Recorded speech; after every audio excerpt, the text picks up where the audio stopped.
Welcome back to the Everything is Black and White podcast. It's time for the view from the opposition, and it's a pleasure to welcome back to the show broadcaster and West Ham fan Tom Rennie. You guys will remember Tom from his appearance last season where he laid into Lopetegui and then West Ham ended up winning. So fingers crossed he doesn't lay into Nuno, or he does, and it doesn't have the same effect. Tom, welcome back. How are you keeping? You well? I'm doing well beyond the fact that, and you might appreciate this, once every weekend I have to watch my team play, and it's just it's bad times. It's bad times. Last year was bad times, and we somehow managed to get worse from that point. And by the way, my Lopetegui arguments on this show last year were absolutely right, except for one game, which was the game at St James's Park. So I don't know. Let's hope I'm a reverse jinx again. I don't know. Well, West Ham are not having a good time of it. Already swapped their manager, as you say. Nuno has come in. He was kind of surprisingly sacked at Nottingham Forest. What have you made of the manager's impact so far? Only 1 point from his first possible 12. Not quite got a plan. Horrendous, I would say. Horrendous. I would say I have not seen a manager lose the faith of the home crowd at the pace that Nuno has. I'm shocked, actually, at how bad he's been, because he came in against Everton with like 24 hours notice. We all knew Potter was getting the sack for like a week or so. He'd wasted 9 months of our lives, incompetent PE teacher boob that he was. And I'm so pleased that we'll never have to see him again. And Nuno comes in, he goes to Everton and he plays a really sensible 4-1, 4-1, puts everyone in their right positions. We get a draw at Everton and we should win the game. Better than Everton the entire game and should win it. And everyone's like, well, okay. So instead of doing what that Wally Potter was doing and putting people in their right positions and everyone looks good, Nuno's going to do this. The next game is Arsenal away. Right, who cares about that? We're never ready to play Arsenal away at this moment in time. They lose 2-0. It's a classic, Arsenal get a rubbish penalty and score a corner kind of game. So nothing. And then last week we had Brentford at home. And it's been like, right, okay. It's been a nightmare. And there's loads of protests going on about the ownership and all that sort of stuff. So it's not great. But you know what? We've got a sensible manager now. I think going into the game, one of the best managers in the league in the last decade. I think in the top 10 bosses we've seen in the division in that time for Wolves and Forest. And even the first month at Spurs was all right. So it's like, yeah, okay, great. And then I got there. I went to the game. I looked at the team. And I was like, he's got the right back at left back, the left back at right back.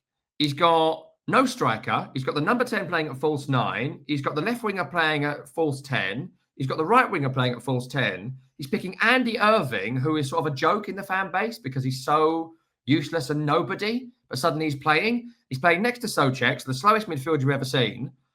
It's all just spaghetti. I don't know what's happening. Brentford, I'm not exaggerating here, could have been 7-0 up at halftime. They're 1-0 up. There was a goal disallowed.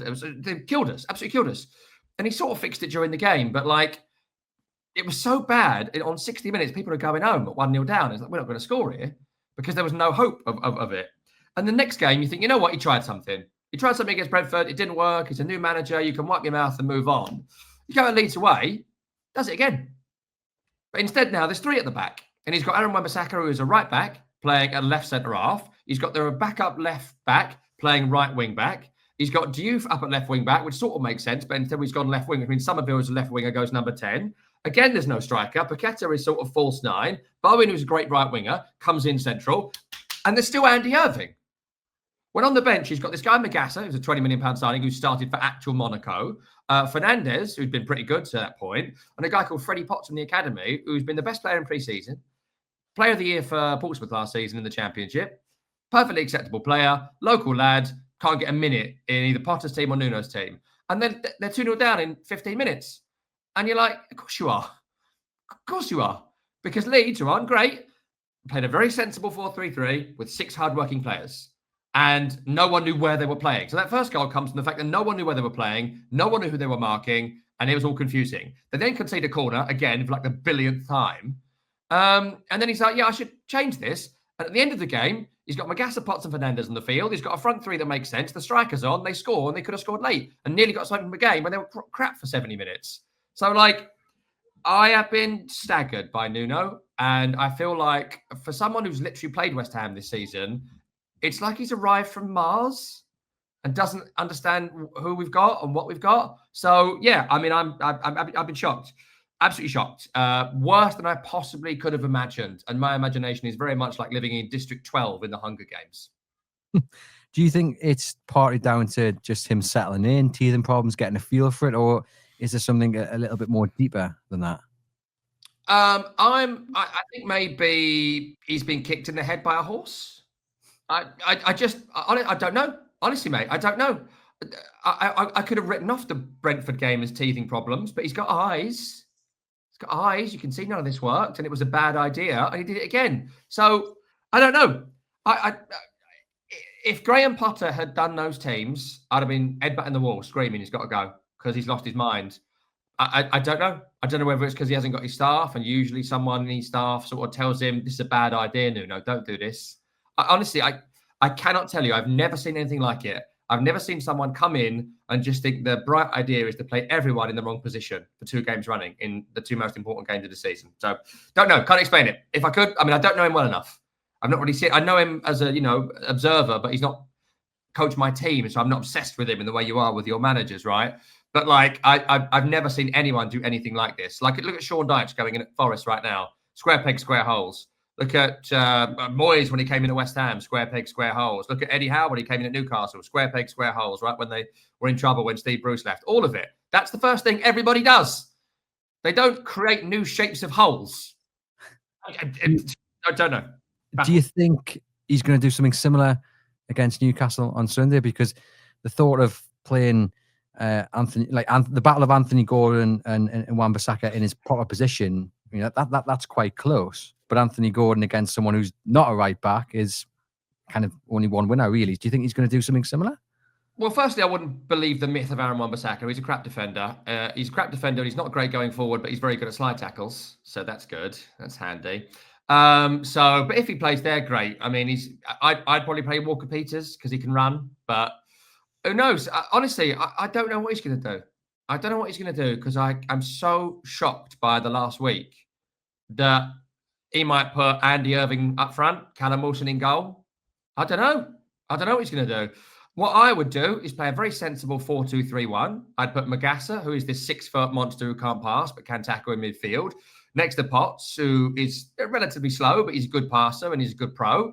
I'd put Fernandez in front because Fernandez has been quite good. I think he's a good player. I'd personally drop Paqueta and put Somerville left because he's got pace, but if Paqueta plays left, Bowen right. I'd play Wilson to the centre until he gets knackered on 60 minutes or gets injured on 45. See where you are. I'd put a left back at left back, call me old-fashioned. I'd put a right back at right back, and I'd pick 2 centre-halves, of which there aren't great options, but I'd play 2 of them there. And I don't know, that's what I'd do. But he might well be like, oh, Paqueta? Yeah, it'd be amazing centre-half. Don't know. Is he under pressure? Because obviously we've seen Ange lose his job after, 40-odd days. Is Nuno under similar pressure at West Ham? No, because they didn't want to sack Lopetegui last year. Then, contrary to the last year, Sullivan, who is incompetent in lots of ways, he doesn't want to sack managers. It's costly to sack managers. And he actually held on to Lopetegui longer than he should have done. And the Newcastle game at St. James's was kind of a catalyst to keep him for longer than we should have done. Potter, he never wanted to hire, but because Lopetegui had to go, he had to bring him in. And look, he wasted 9 months of our lives. I don't know what I watched. He wasted the summer transfer window. He forced people like Emerson out of the club, and Emerson's now starting in the Champions League for Marseille. And I don't know. The players he signed, he did a centre-half and a striker in the summer. We didn't buy either. Like, I don't know. Potter wasted their lives and had to go, and Sullivan's always hated him by all accounts. But Nuno, look, he's there for the season, and I would say if he sees out a 3-year contract, then we'd probably be in a good place in 3 years. I'd imagine. I mean, I'd be stunned if they don't go down this season. You don't get 4 points from 9 games and stay up, I don't think. And then if he comes back up, I would keep Nuno at this point on his CV because who else are they going to get? What are they going to do? I honestly don't know. But if this was Potter's team, I'd have said sack him because incompetent stuff so far. But in the end, we were West Ham at this point. Let it play out. We'll see what happens. I was speaking to a former West Ham player the other weekend, and we were talking about the fact that this game's coming up. And that was cryptic. Who was it? You can tell us. I'm gonna keep it secret. I don't want to share who it was, but a man who knows a thing or two about West Ham and Newcastle, and he put it down to the fact that, in his opinion, West Ham bought poorly in the summer. Is that where it all stems back to, the fact that their recruitment wasn't very good? Yeah, recruitment's a shambles. But Graham Potter was a boob and didn't know what he wanted, and he had no sort of strength of character to sort of identify players, and they were moving slowly. Like, really, I think we're paying the cost of the Tim Steigton window from the previous summer when Lopetegui was in charge. We had this guy who was in charge of transfers, and he just seemed to go mad on nonsense, and everyone in that window has been a failure. Like, Max Kilman is such a wimp. He's so weak and pitiful, and he needs someone alongside him who's aggressive to make him look better, which he did when Craig Dawson finally was next to him at Wolves. And they've got this guy, Jean-Claire Todibo, who is just a fat loser. He's just a fat, unprofessional sloth who's got no business playing in the Premier League. And them two together is a shambles. And then Mavropanos looked okay next to him, but he's injured now, and he was our fourth choice centre half, and he's the best. And they knew they needed a centre half in the summer. And transfer deadline day, they signed Igor on loan from Brighton, who's not played a single minute of any game. So what was that about? That was ridiculous, wasn't it? So now, is he going to play? I've not even seen him yet. I don't know what he does. So I guess it's Todibo and Kilman, two Steigton signings. Spent a lot of money on Wan-Bissaka, who, as I mentioned, can't defend, can't attack, but he's good at slide tackles. The midfield needed a change after Rice had gone and Alvarez got injured, and they signed this guy, Guido Rodriguez, useless, can't run. And then he signed Nicholas Füllkrug. Like, the reason West Ham was so good for 4 or 5 years, more or less, was it was all built around Antonio. And sort of what Wilson used to do for Newcastle, right? He could hold it up, and he could run in behind, and he could do all these different things. And if you hold it for a few seconds, you could bring Bowen in, or it was Ben Rama in, or bring whomever in, or Fornals in. And they've been looking for someone to replace him for a long, long time. Antonio was getting older. He had that car crash. And they signed Nicholas Füllkrug, who, again, is injured today. Slow, old, can't control the ball, fat, unsuited to the Premier League, can't win a header. Like, that's what they signed, and he can't stay fit. And you knew that last season with the Steigton window. And you're like, right, okay, got to fix that. Callum Wilson of 5 years ago would have been exceptional. Callum Wilson of 3 years ago would have been great. Callum Wilson last year would have been okay. Callum Wilson now is a farce. Like, he's finished, Callum Wilson, as a top player. Maybe I get a good 10-minute burst out of him, but that requires someone else to play the other 90% of the game, and he can't do it. And Nuno seemingly has seen that, but Füllkrug's injured, so it leaves you a young man called Callum Marshall, who went on to Huddersfield last year on loan, but he's a 5'6" poacher type. So you can't knock it up to him. So what do you do? Like, they made no plan for striker, they made no plan for defence, and then central midfield. Like, they signed Magassa and Fernandez almost in protest at the end of the window because they didn't know what to do. They went into the season with Souček and Ward-Prowse. Souček's a legend, but you can't play him next to someone who can't run. He's always moving, but he moves slow, and that's always been the case. So you can move him further forward and get that brilliant benefit of his aerial threat, but you've got the two behind who've got to have some pace and power. This is the most pace and power the Premier League's been in 15, 20 years. And he went with Souček and Ward-Prowse, and now it's Irving and Souček, or like Andy Irving. Who is this? Who is this person? Who's this person you're playing? Like, it's a true story, this. I was on the Elizabeth line a couple of weeks ago, which goes east to west in London, near my house, and I'm sitting opposite someone. I'm looking at him going, I know you. Who is that? Why do I know who that is? So I'm on from Romford through to Stratford, and he got off a bit before me, and after about 6 minutes of staring at him, I realised it was Andy Irving. I was sitting opposite a West Ham first-team player, and I didn't know it was for 6 minutes because he's no one. And now he's suddenly starting in the league. So, yeah, the summer transfer window was a problem. The previous summer transfer window was an utter disaster where we've been lumbered with people like Max Kilman on 7-year contracts. He wouldn't get touched by Burnley with a barge pole. Useless. And then you build to this summer where Potter saw all the problems. And look, finances are tight because they're not in Europe anymore. But Kudus is gone. They did a couple more sales. And then you rebuild a core of a team. And Graham Potter was like, well, I don't know. Don't know what to do. Oh, well, boys done well. Boys gave their all. Blah, blah, blah. Bye, everyone. Go to Sweden. Bye. And here we are. So it's going well. Thanks for asking. It seems to be. Just a reminder, ladies and gents, this episode is sponsored by NordVPN. Do click the link in the podcast description box. Take advantage of an exclusive discount offer on your plan. No risk. The 30-day money-back guarantee, 1 subscription, 10 devices. What's not to love? Support the podcast and keep yourself protected while online. The dreadful return as the BBC writes here, of just 4 points in total also represents West Ham's joint worst ever at this stage of a league campaign, with the club replicating that tally in the second tier in the 1932-33 and the 1973-74 campaign when they finished bottom. That must fill you with a load of confidence, Tom. Well, they're going down. They will go down this year unless something miraculous happens at this point. This is the worst team I've seen since Avram's team that went down in, was it 2011? But I actually think Avram's team would beat this one. They'd beat it because this team is nonsense. It's complete nonsense. But what it needs is leadership and basic organisation. And that's what I thought Nuno was going to bring. And I'm not asking for a top half finish here. I'm asking for 17th and get above Burnley and Leeds. This is a real low standard. And West Ham have one of the highest wage bills in the country, top 10 wage bill in the country, some real top earners in that team. And they bought really poorly, but it needs someone to shape them and give them basic instruction. And Nuno has not done that yet. And so there's still enough games to win the 12 games required to stay up. They'd have to win 1 in 3, totally doable for any team in this league. But I don't see what hope there is. And there's this whole other narrative of the kind of mutiny from the crowd. Like, I'm so bored of people moaning about the Olympic Stadium. I'm just so bored of it. I have been at that stadium, right, for Sevilla, for Leverkusen, for wins against Man United, Arsenal, Leicester City was a memorable one for me. That place, like any stadium, can be absolutely amazing, right? Absolutely amazing. When the team are winning and playing well and scoring goals, it's incredible. Are there structural problems? Yeah.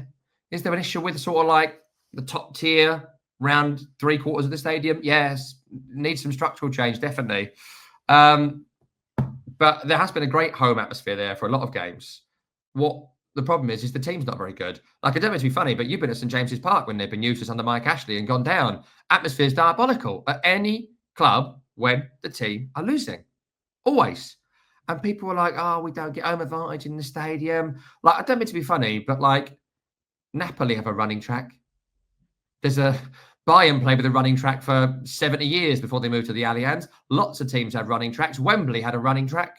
There were some great atmospheres at Wembley when teams were playing well and the games were good. So it's a lot of old guff. And I'm tired of it. I'm actually tired of it. But it will, that's what contributed a lot to the Brentford atmosphere, because there was a protest, a boycott. A boycott's a bad idea. You've done a lot of protesting up there. There's going to be a sit-in this weekend after the game, which I think is a good idea if you want to protest the ownership, right? Protests are a good thing. Marches are a good thing. They're doing this balloon thing you may have seen at the away game, which is a good thing. But boycotting the game was done. It was done because it led to a lot of empty seats, and the club made it kids for a quid against Brentford, and it was a bad atmosphere. And maybe because they're sitting after this game, whatever the score is, maybe people might stay in their seats at the full-time whistle for the first time in about 2 years. That might do us a favour. Support the team, not the regime. Do the first bit as well every now and then. That might help. It's funny you mentioned that, because every time we have this debate up here about moving from St James's Park, the argument that comes back is you can't move because of the great atmosphere. But I always go back to that and say, well, actually, it's not about the stand. It's not about wherever you call home. It's about the fans. You move to a brand new stadium in Newcastle. Yeah, it might take a few months to get used to, but as long as the fans bring that passion, then it doesn't matter where you're playing, you'll still have that atmosphere. So that's always my argument back to those who say, it's all about the atmosphere at St James's Park. But talking about Newcastle, their form on the road isn't great. They are winless in their last 7 away Premier League matches, drawing 4, losing 3, failing to score in 4 of those games. So does that give you any hope that this is a game that West Ham should target? No. I have absolutely no hope, less than no hope. Newcastle will come and win this game without breaking a sweat, from what I've seen from Nuno's team so far. If you get a corner, you're going to score. If they cross high towards Tamada, he's going to win the header and score.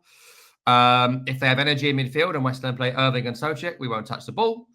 And if he plays no striker, it'll be Chow and Cher for you guys at centre-half this weekend. If there's no Wilson up front, then they'll have an easy afternoon. Wilson can't play 90 minutes. There's no one to replace him. Newcastle will stroll this without breaking a sweat, unless West Ham do what I'm telling them to do, which is pack out the midfield, play energy, youth, and athleticism, and compete. At the minute, it's not about winning. It's about looking like you can compete, which they did for like 10 minutes against Leeds and a second half against Everton. And that is about it. And the last 10 minutes against Forest under Potter. Beyond that, I would say West Ham have competed for 60 minutes total of the season. And I mean, just competed, just been in the game. They've been behind for, I mean, I saw something last week. They've been in front this season for a combined like 20 minutes, which was like the last 10 against Forest and like 10 against Chelsea or something. That's it. So I think Newcastle could turn up with 9 men. And I don't know, didn't Peter Beardsley play a legend game recently? Sign him up. Beardsley can play up front. You could play with 9 men, one of them being Peter Beardsley now, and Newcastle could win this 2-0 because West Ham are a pathetic, pitiful, weak, disorganised, miserable bunch of losers. And I'm not worried for Newcastle at all. It does sound quite a little bit similar though to what you said last time out, and then we all know what happened. So, like I say, fingers crossed, history doesn't repeat itself. Newcastle have lost just one of their last 8 Premier League away games at the London Stadium, and are unbeaten in the last 6 visits. So their form at the London Stadium is absolutely brilliant, and hopefully it's the right game, the ideal game. It sounds like it is, to turn around that horrendous away form of late. In terms of, well, the way West Ham will play, I mean, what are we expecting? Are they going to invite Newcastle on? Are they going to try and take control of it? Any ideas? I have no idea. Honestly, I'm sorry you brought me on as an expert on West Ham. I don't think anyone could answer that question. I genuinely don't think anyone could answer it because I don't know what Nuno's trying to do. I don't know what the lineup even was against Leeds. I don't know what it was against Brentford. I don't know why he hasn't played the Everton team again. I don't know if he thinks Wilson is a crock or he's going to give him a go. I don't know what he thinks of Somerville. I don't know why Andy Irving is a West Ham player. I don't see why he hasn't seen that someone needs to be next to Kilman who's got some physicality. I don't know much about Igor. Never really seen him, but if he's got it, you've got to play him. Honestly, don't know. Like, West Ham are so bad. They spent £20 million on a goalkeeper this summer in Hermanson. He's now the sub-keeper to Areola, who they tried to sell all summer. That's just a little microcosm of the mess they've got themselves in. West Ham haven't got 20 million to waste on a sub-goalkeeper. There's another guy, Luis Guilherme, who they brought in under the Steigden era. Another £20 million winger from, I think, Palmeiras. I've never seen him. It's been 2 years. We ain't got £20 million to waste on a winger we never play. Just wasted so much money on a team that I couldn't describe to you. I don't know what they play like. I don't know what the setup is. I thought we were going to get the Nuno Forest low block counter thing, but we haven't seen that. So I don't know. I honestly don't know what the shape will be. I guess Newcastle will turn up and impose themselves, and West Ham will look confused with the left back at right back. That's my guess. And in terms of one man from Newcastle United's team that you're particularly fearing, who stands out? I love Altamada. I think he's fantastic. I think I keep calling on my Sirius XM show stretched out Rudy Vuller because it just makes me happy. Like, he's got a great touch for a big player. I know it's a cliche, but he really does. Like, some of the touches in the Harvey Barnes goal a couple of weeks ago, where there was that beautiful little interplay between three. So I think he's fantastic. No one thought he'd be good at headers coming into the Premier League, but obviously, if you're 6'3", 6'4", you're going to win some headers in the Premier League, and he has. His touch has been great. His link-up play has been great. The goal record, 6 in 7 is great. Really like him. And I think I said this to you last year as well. I love Jacob Murphy. I was pretty annoyed that we didn't sort of try and get Jacob Murphy at points during the last couple of years, especially when he was sort of on the outs at Newcastle before he got that run last year, because I just think he's got everything that you want from a winger. Plus, he actually tries really, really hard to stay in that team. And I feel like he's been sort of replaced 3 times and keeps working his way back in. So those are the 2 I like, but I think the whole team's really good. The midfield's obviously really strong. I do think it's a bit of a weird thing that Joe Linton stays on the field every week, but I think I like him, but watch him ref maybe every now and then. The Kudus challenge in midweek, that was a red card. And he seems to get away with it a lot, which is weird. But I mean, I like him as a player, but I mean, I think that's something I would really keep an eye on. If when Newcastle get into big games come the end of the season, I think that will cost you at some point. But yeah, look, those are the ones I like. I think it's a really good team. It makes a lot of sense. And But it doesn't need to make a lot of sense, frankly, in this game. It don't need to, because they'll absolutely murder West Ham. Unless Nuno does what I'm telling him. Well, hopefully he doesn't listen to you. Come on then. What's the score going to be? And just recap what you're expecting from it. I would say 2-0 first half, 1-0 second half, at least 3-0. Newcastle will score a corner. And I imagine there'll be some sort of moment where they drive through the centre of midfield and Andy Irving has to turn around and try and catch someone. And you'll be like, oh, I'm faster than that. And I'm a fat geezer who's 52.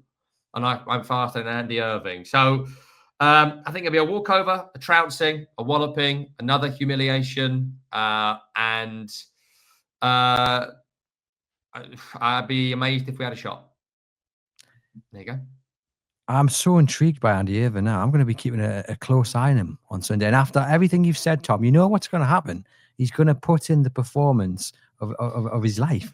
No, but see, I've not liked players before, but I've known that there was a player. I don't like Paqueta, right? I don't like him. He should have left West Ham years ago. And for various reasons, he hasn't. He's got no role in this team. And they'd fattened him up to Sediment, couldn't do it. So I don't like Paqueta at all.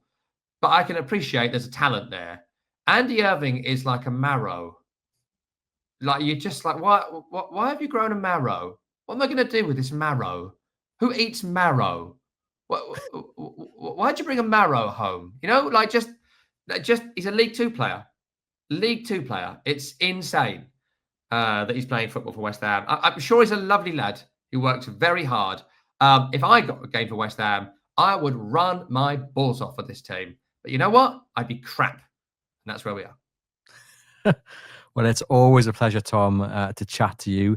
I look forward to the next time you pop on to the podcast. To you guys watching and listening, do get into the comments. Let us know your thoughts on anything that Tom has mentioned today in the view from the opposition. Remember to click the link in the podcast description box as well to take advantage of your discounted offer on your NordVPN plan.